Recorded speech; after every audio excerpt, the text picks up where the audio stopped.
Hello everyone, welcome back to the channel Shiksha with exam. तो जैसा कि हम सबको पता ही है कि हमारे चैनल में 15 डेज 15 आईटीआर एडवाइसेस की प्लेलिस्ट चल रही है। तो इसका आज फोर्थ डे है एंड फोर्थ वीडियो आपके सामने है। इसमें टॉपिक है कि कैपिटल गेन टैक्सेस, जो कि कैपिटल गेन के ऊपर होता है, स्टॉक के ट्रेडिंग के ऊपर होता है, क्रिप्टो करेंसी ट्रेडिंग के ऊपर होता है और प्रॉपर्टी के सेल्स परचेजेस के ऊपर होता है। तो उसी के ऊपर क्या क्या टैक्स लगता है, क्या रूल्स एंड रेगुलेशंस हैं, कैसे हम एग्जाम्पशंस ले सकते हैं और कैसे हमें अगर टैक्स भरना होता है तो कितना परसेंटेज लगती है, सब चीज़ें इस वीडियो से आपको पता चलेगी। तो चलो स्टार्ट करते हैं।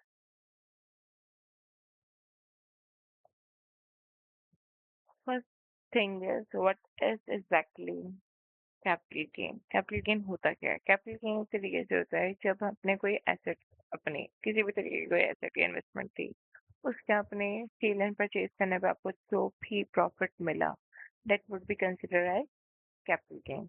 Profit earned by selling capital asset at a higher purchase than the price. Obviously, जब आप सेल कर रहे हो अपने परचेज प्राइस से ज्यादा पर, तभी आपको प्रॉफिट होएगा। ठीक है, तो जब भी आप परचेज प्राइस से ज्यादा पर कोई भी चीज सेल करते हो और जो प्रॉफिट होता है वो हमारा कैपिटल गेन होता है। ठीक है, एग्जाम्पल के लिए stock, mutual fund, property, gold, crypto.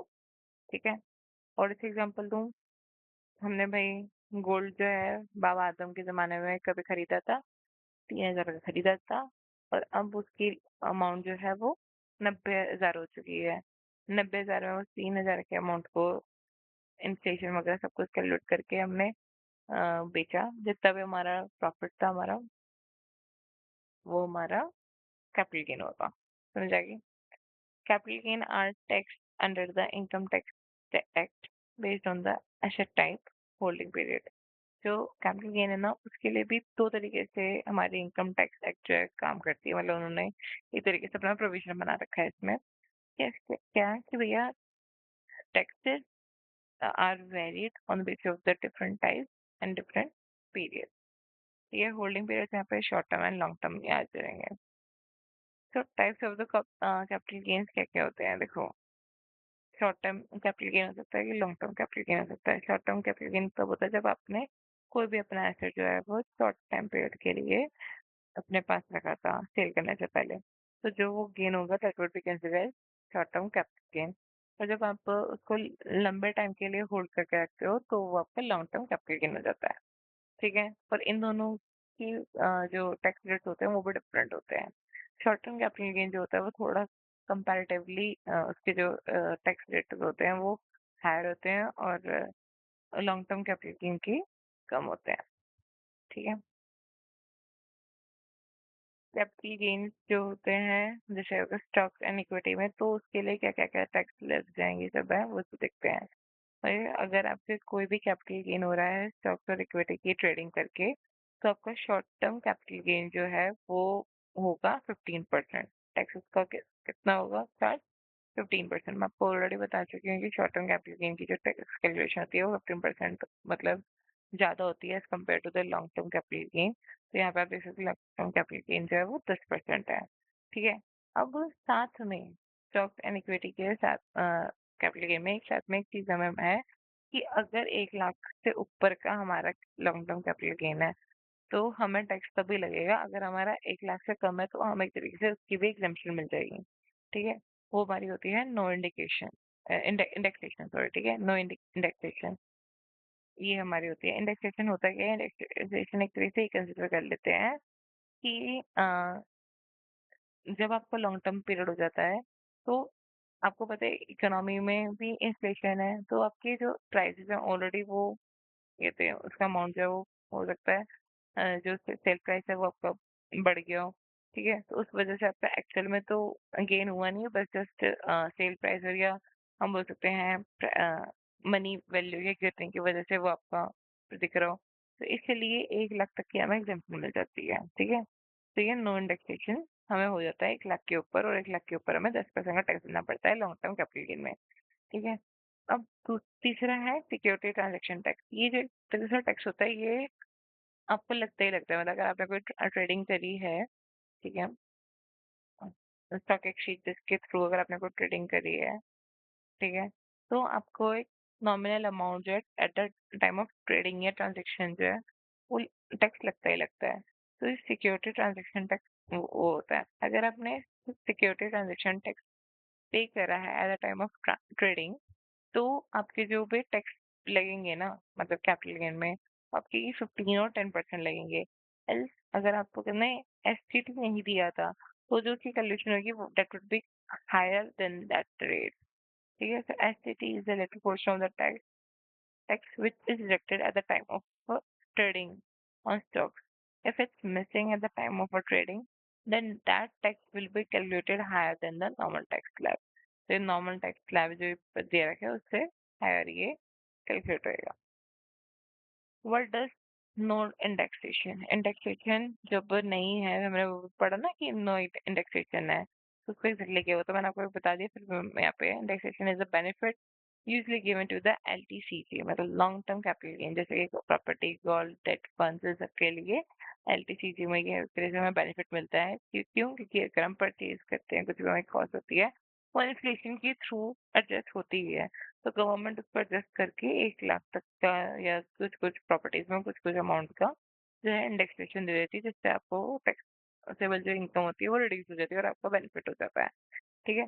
सो ये जैसे जैसे लिस्टेड शेयर्स और इन सब के लिए इंडेक्सेशन जो है अलाउड नहीं है। बट एग्जाम मतलब बस सीधा स्ट्रेट फॉरवर्ड एक लिमिट है, वो जो मैंने आपको बता दिया था कि 1 लाख तक की, वो ज़्यादा इंडेक्सेशन में कैलकुलेशन पे ध्यान देते। 1 लाख तक का एक फ्लैट उन्होंने एक एग्जम्पशन अमाउंट दे रखा है।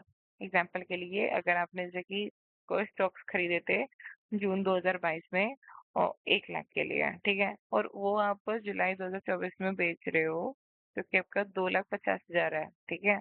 मतलब हमारे करंट फाइनेंशियल ईयर में अगर आप उसे बेच रहे हो तो मतलब इसकी आपको अकाउंटिंग जो है आपके करंट मैं बोलूँगी असेसमेंट ईयर जो भी हमारा चल रहा है 2025-26 उसमें आपको दिखाना पड़ेगा। तो आपका गेन एक तरह से कितना हुआ, 1.5 लाख का हुआ, ठीक है? पहले के 1 लाख जो है उसमें तो आपको टैक्स नहीं लगेगा कि भैया स्ट्रेट फॉरवर्ड एक तरह से एग्जम्पशन हमें मिली हुई है। जो रिमेनिंग हमारा 50,000 है उसके ऊपर हमारा 10% का टैक्स लगेगा विच वुड बी 5,000, ठीक है? और अगर इन्फ्लेशन इसमें हमारा बढ़ जाता तो हमारा कॉस्ट जो है 1.2 और 1.3 तब भी नहीं हो सकता इंडेक्सेशन।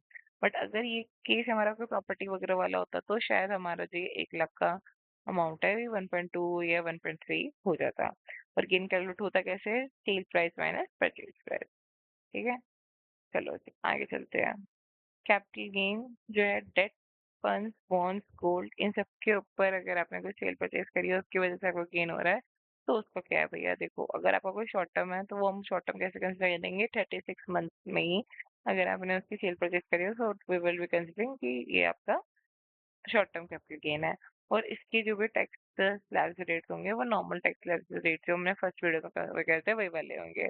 और लॉन्ग टर्म के लिए क्या होगा कि भैया जितनी भी आपकी हुई है प्रॉफिट हुआ है उसका हम 20% से कैलकुलेट करेंगे विद इंडेक्सेशन बेनिफिट, जो भी मैंने आपको पता है ये इंडेक्सेशन बेनिफिट इसमें इन्फ्लेशन रजिस्टर्ड होती है, गवर्नमेंट करके देती है, तो उसके बेनिफिट्स के हिसाब से आपको क्या कहते हैं एलटीसीजी में इतना बेनिफिट मिल जाएगा। ठीक है, इंडेक्सेशन क्या होता है, this is reduces the taxable amount, जिससे आपका अमाउंट कहते हैं जो बेनिफिट मिल जाता है एक तरीके से। ठीक है, bye adjusting the cost for inflation, cost for the inflation जो भी होती है, जो भी मार्केट की एक तरीके से ट्रेंड की वजह पर डिसाइड होता है, तो उससे आपको बेनिफिट मिल जाता है। ठीक है जी, आगे चलते हैं। कैपिटल गेन्स हैं रियल एस्टेट प्रॉपर्टी। कैपिटल अगर रियल एस्टेट प्रॉपर्टी में कैपिटल गेन्स होते हैं तो उसका क्या है भैया, रियल एस्टेट का प्रॉपर्टी में जो आपका शॉर्ट टर्म कंसिडर होता है वो आपका तो कहते हैं 2 साल के अंदर अंदर कुछ भी अगर आपका गेन हुआ है तो वो हम शॉर्ट टर्म कैपिटल गेन समझेंगे। और अगर वो 2 साल से ऊपर चला जाता है तो वो हमारा लॉन्ग टर्म कैपिटल गेन हो जाता है। वही इसमें टैक्स स्लैब जो इनकम स्लैब्स के हिसाब से ये और इसमें भी 20% है विद इंडेक्सेशन। मतलब समझ लो सिर्फ स्टॉक्स को छोड़ करके बाकी सब जगह में इंडेक्सेशन कंसिडर होती है। LTCG exemption available under section 54 if they reinvested in another property within 2 years। क्या होता है ये अंडर सेक्शन 54 अंडर सेक्शन 54 यहाँ पे ये कहता है कि अगर आपने कोई कहते हैं प्रॉपर्टी खरीदी, ठीक है, फिर उसके बाद बेची, उसके बाद आपको कोई बेनिफिट हुआ, ठीक है, लॉन्ग टर्म कैपिटल गेन में अगर आपको कोई बेनिफिट हुआ 2 साल के बाद, उस बेनिफिट अमाउंट के लिए या उस गेन अमाउंट से अगर आपने फर्दर कोई प्रॉपर्टी खरीद ली, तो आपका टैक्स जो है वो एग्जेम्प्ट हो जाता है। एग्जाम्पल के लिए अगर आपने प्रॉपर्टी बेची 90 लाख की, खरीदी जो आपने तब थी 2 साल पहले वो 50 लाख की थी, तो आपका डिफरेंस कितना हो गया? 40 लाख का आपका एलटीसीजी आ गया। ठीक है, अगर आप 40 लाख को फिर से इन्वेस्ट कर देते हो किसी एक और हाउस में, ठीक है, 2 साल के अंदर अंदर, तो आपको उसके ऊपर टैक्स देने की जरूरत नहीं है। बट अगर आप वहीं पर ही 40 में से सिर्फ 25 लाख रुपए इन्वेस्ट करते हो किसी और हाउस में और 15 लाख नहीं लगाते हो, आपको उस 15 लाख के ऊपर टैक्स देना पड़ेगा। मतलब समझ गए कि जितने आपने पैसे और फर्दर खर्च कर दिए घर खरीदने के लिए, उसमें टैक्स बच जाएगा, जितना आपने अपने जेब में रख लिया उसके ऊपर टैक्स देना पड़ेगा। ये भी क्यों होता है भैया? इकोनॉमी को ग्रो करने के लिए गवर्नमेंट ऐसे हम पॉलिसीज निकालती है, ठीक है, कि भाई जिससे एक तरीके से आप अपनी जेब ना भरे, बट आप अपना पैसा जो है वो इकोनॉमी में ही घुमाते रहे, ठीक है। इसकी टाइम लिमिट क्या होती है कि अगर आपने कोई नया घर लिया, या तो अपने अपना गेन शो करने से पहले या लॉक करने से पहले ही आपने इन्वेस्टमेंट कर दी हो 1 साल पहले, तो भी आप उससे सेटअप कर सकते हो। नहीं तो आप 2 साल बाद अपने एलटीसीजी बुक करने के 2 साल बाद तक आप ये काम कर सकते हो, या 3 साल तक आप कर सकते हो अगर कोई कंस्ट्रक्शन वर्क करवा रहे हो तो। समझ आ गया? मतलब इन्वेस्टमेंट करनी जरूरी है, उससे आपको बेनिफिट मिलेगा।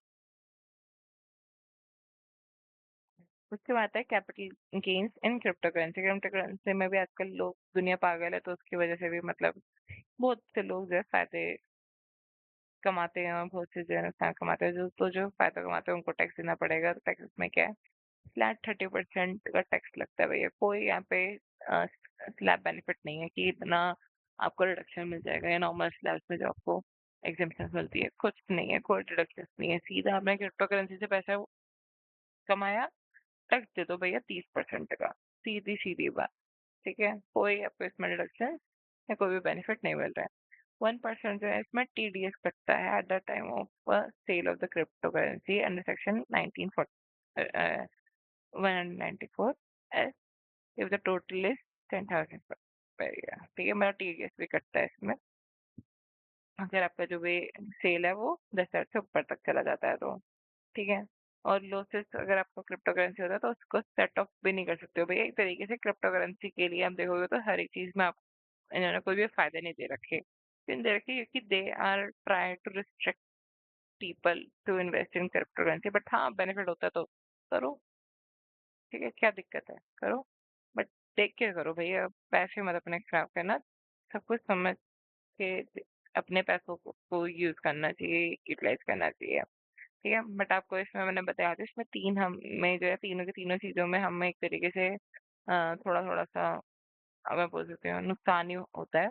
कि एक तो हमें ना तो कोई डिडक्शन हम ले सकते हैं, ना कोई एग्जाम्पशन है, ना कोई स्लैब बेनिफिट है। ठीक है, उल्टा हमें टीडीएस भी कटता है हमारा 10,000 से ज्यादा की कहते हैं सेल करने पे, और साथ साथ के साथ हम इसका कुछ भी लॉस जो है वो सेट ऑफ नहीं कर सकते। बट और बाकी एसेट के टाइम पे अगर आपको कोई लॉस होता है ना, तो अगर आपको अपना लॉस दिखा देते हैं कि आपका इस फाइनेंशियल ईयर में लॉस हो चुका है, तो आपका क्या कहते हैं कुछ आगे आने वाले सालों में अगर आपको उसका कोई फायदा भी होता है, तो आप उसको सेट ऑफ कर सकते हो। ये एक तरीके से आपको बेनिफिट होता है कि अपने एक साल में सपोज करो 10,000 का लॉस दिखा दिया, ठीक है, तो अगले साल अगर आपका 3 लाख का फायदा भी हुआ है ना, तो 3 लाख का जो फायदा हुआ उसमें आपका 3 लाख के ऊपर टैक्स नहीं लगेगा, 2,90,000 के ऊपर टैक्स लगेगा। 10,000 आपका पिछले साल से सेटअप हो जाएगा। तो वो वाली चीज ना क्रिप्टो करेंसी के टाइम पे नहीं होती है। ठीक है, कैपिटल गेन जो है old and new new regime में क्या क्या चीजें हैं उसके ऊपर रूल्स एंड रेगुलेशन चेंज हुए हैं, तो कुछ में कोई चेंजेस हुए नहीं है कैपिटल गेन्स और ये कहते हैं टैक्स में। बोथ रिजाइम में जो है दोनों सेम ही है, ठीक है। बट न्यू रिजाइम में क्या है कि भैया जो डिडक्शंस है ना वो कम कर दी गई हैं, तो आपको एक तरीके से जो नॉर्मल डिडक्शंस मिलती थी एटीसी और इन सबकी अपने शॉर्ट टर्म कैपिटल गेन में भी वो भी नहीं मिलेगी। और लॉन्ग टर्म कैपिटल गेन में जो आपको एग्जम्पशन जो है 54 वाली, वो तो अभी भी आपके पास है ही, ठीक है। तो ये वो अ, आप अगर री इन्वेस्ट कर देंगे तो उसके बाद आपको जो बेनिफिट मिल जाएगा वो वाला आपके पास अभी भी है ही, ठीक है। अब आप अपना कैपिटल गेन जो है बचा कह सकते हैं। देखो, कैपिटल गेन ना, अगर किसी ने कैपिटल गेन का टैक्स अपना बचाना सीख लिया ना, तो वही भैया सही अच्छा सही मायने में खिलाड़ी होता है, क्योंकि आपने यहाँ पर गेन करा, ठीक है, कैपिटल गेन आपको थोड़ा बहुत हुआ, उसपे भी आपने टैक्स दे दिया, इतना अपना टाइम एफर्ट भी लगाए, तो वो इतनी सही बात नहीं होती है। मेन इसको संभालना, इसको बचाना आपको बहुत जरूरी होता है। तो इसको संभालने के लिए आपको क्या क्या चीजों को पॉइंट रखना चाहिए, एक तो आपको पहले पता होना चाहिए कि भैया किस किस हेड के थ्रू आप अपना कैपिटल गेन बचा सकते हो। अगर आपने पहले के टाइम पे, अगर आपको पहले नॉलेज हो और आपका नुकसान है, अपना नुकसान भी शो करो। क्यों? क्योंकि फ्यूचर में आने वाला गेन जो है वो आपका करंट नुकसान जो है बचा सकता है, सेट ऑफ कर सकता है ना भाई। तो एक तो ये चीज हो गई। उसके बाद दूसरी चीज क्या हो गई कि अगर आपने कोई भी प्रॉपर्टी वगैरह से टैक्स वैक्स, अगर कहते हैं प्रॉपर्टी वगैरह से आपका कुछ टैक्स बन रहा है, कैपिटल गेन बन रहा है, तब आप क्या करो भैया, सीधी सी बात है, उतने ही गेन को फर्दर इन्वेस्ट कर दो, जिससे आपका बच जाए। दूसरा, इन्वेस्ट इन अगर कोई बॉन्ड्स वगैरह के कुछ आपका वो गेन बनता है बॉन्ड्स वगैरह से, तो उसको बचाने के लिए आप क्या कर सकते हो, NHAI और REC के बॉन्ड्स आप खरीद लो, जो गवर्नमेंट बॉन्ड्स होते हैं। यहाँ 50 लाख तक की लिमिट खरीद सकते हो, उससे आप अपना टैक्स बचा सकते हो। जैसे कोई भी आपने प्रॉपर्टी सेल करी, उसकी वजह से आपको 40 लाख का प्रॉफिट हुआ लॉन्ग टर्म कैपिटल गेन में, ठीक है। अब आप क्या करो उसका, अ, सीधा सीधा सारे 40 लाख के 40 लाख के ना, ये वाले जो बॉन्ड्स मैं आपको बता रही हूँ, NHAI और REC, ये वाले बॉन्ड्स खरीद लो। अगर आपने ये बॉन्ड्स खरीद लिया तो आपको टैक्स देने की जरूरत ही नहीं है। 40 लाख के आप 40 लाख बच गए, है ना? कितने कमाल की बात, ठीक है। उसके बाद है use indexation benefit for the property and the debt fund. आप जब देखो ना प्रॉपर्टी एंड डेट फंड, तो आप उस टाइम पे देखो जब आपको लग रहा है कि भैया इंडेक्सेशन बेनिफिट्स आप उठा सकते हो, मतलब कुछ भी जो गवर्नमेंट की जो inflation basis, cost inflation basis पे जो रेट्स हैं वो चेंज हो रहे हैं, एंड नाउ द मार्केट के ट्रेंड के हिसाब से अगर आप अभी करोगे तो अपना टैक्स आप बचा पाओगे। तो वो चीज को ध्यान रखते हुए ही, अवेयरनेस दिखाते हुए ही आप अपनी सेल परचेज करो। और अपने जो भी, वही बात है, जो भी सेट ऑफ जो लॉसेस और गेन्स है उन सबका ध्यान रखो भैया। Short term losses and short term gains का तो भैया आप बहुत ज्यादा अपना अच्छे तरीके से अपना टैक्स जो है मैनेज कर पाओगे, ठीक है। समझी के क्या है, सीधी सी बात, स्टॉक्स के लिए जो लॉन्ग टर्म कैपिटल गेन है, ठीक है, दैट इज 10%, शॉर्ट टर्म के लिए 15%। डेट का क्या है, 20% विद इंडेक्सेशन। इंडेक्सेशन यहाँ पे नहीं था, यहाँ पे इंडेक्सेशन है, ठीक है। और STCG जो है वो as per the slab rate, जो नॉर्मल हमने फर्स्ट वीडियो में कवर किया था वही वाले हैं, ठीक है। प्रॉपर्टी LTCG में यहाँ पे 20% विद इंडेक्सेशन, और STCG as per the slab. Crypto में सीधा सीधा 30% देना पड़ेगा, और आप देखोगे तो ये स्टॉक्स और डेट और प्रॉपर्टी इन सबसे हायर भी है, और TDS भी देना पड़ेगा, और नो सेट ऑफ अलाउड, कोई सेट ऑफ भी नहीं कर सकते हो। तो ये पूरी एक तरीके से हमारी समरी थी। So this is all for this video. If still you have any doubts or concerns, or you want me to analyze or advise you for your case of ITR, ये सब चीज़ों के लिए कुछ भी आपको हेल्प वगैरह चाहिए, तो आप डिस्क्रिप्शन में गूगल फॉर्म जो अटैच है उसको आप फिल कर सकते हैं, and definitely we will be helping you. So thank you so much for watching this.